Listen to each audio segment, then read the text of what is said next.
সংবিধান সংস্কার পরিষদ ২৭০ দিনের মধ্যে তাদের দায়িত্ব সম্পাদন করতে না পারেন, তাহলে গণভোটে পাশ হওয়া বিলটি স্বয়ংক্রিয়ভাবে অর্থাৎ আপনা-আপনি সংবিধানের সংশ্লিষ্ট অনুচ্ছেদগুলোকে প্রতিস্থাপন করবে। ২৭০ দিনের দায়িত্ব পালনের পর সংবিধান সংস্কার পরিষদ তার কার্যক্রম সমাপ্ত করবে। নির্বাচনের পর থেকে জাতীয় সংসদ হিসেবে কার্যকর থাকবে, যদিও জাতীয় সংসদের সদস্যরাই সংবিধান সংস্কার পরিষদের সদস্য হচ্ছেন। সংবিধান সংস্কার পরিষদ কার্যকর থাকবে ২৭০ দিন।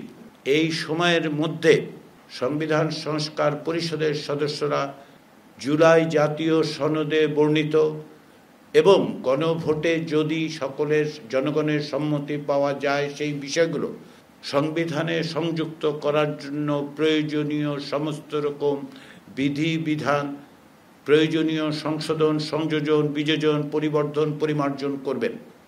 অধ্যাপক মোহাম্মদ ইউনূসের নেতৃত্বে জাতীয় ঐকমত্য কমিশন প্রতিষ্ঠিত হয় এবং ১৫ই ফেব্রুয়ারি থেকে জাতীয় ঐকমত্য কমিশন তার কাজ শুরু করে।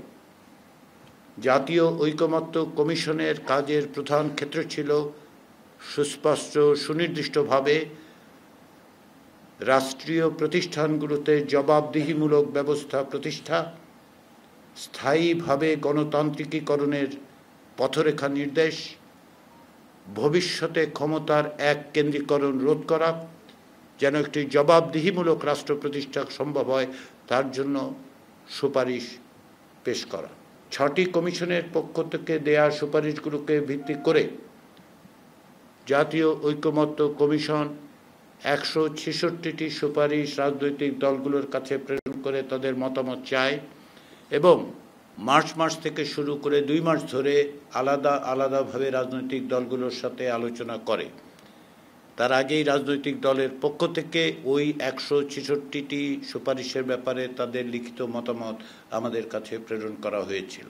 জুলাই জাতীয় সনদ ২০২৫-এর ব্যাপারে সকলের মতামত সন্নিবেশিত করে খসড়া তৈরির পাশাপাশি জুলাই মাসের শেষ পর্যায়ে রাজনৈতিক দলগুলোর পক্ষ থেকে আমাদেরকে অনুরোধ করা হয় যেন আমরা সরকারকে এই বিষয়গুলো অর্থাৎ যে সকল বিষয়ে সিদ্ধান্ত এবং ঐকমত্য প্রতিষ্ঠিত হয়েছে সেগুলো বাস্তবায়নের পথ নির্দেশ করে সুপারিশ করি।